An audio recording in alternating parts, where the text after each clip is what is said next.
L'inaugurazione della Pedemontana per lunedì è confermata con la presenza del vice premier Salvini e del presidente della regione Veneto Zaia.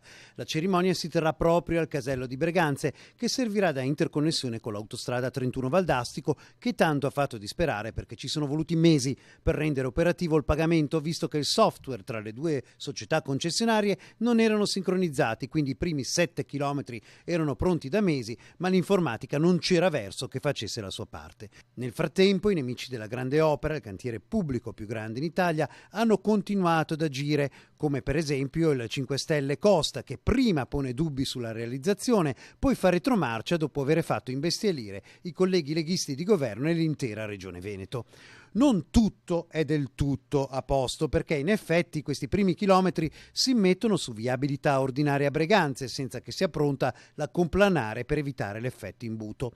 Il problema pratico è reale, ma si tratta di quisquiglie per la politica. Perché? Perché soprattutto c'è la decisione di Salvini di inaugurare in pompa magna i primi 7 chilometri con un atto simbolico e di fatto fortemente politico. Un segnale chiaro ai 5 Stelle sulle grandi opere: ora basta mettere i bastoni tra le ruote. E questo vale per la Pedemontana Veneta, ma anche per gli altri cantieri, a cominciare dal nodo della TAV.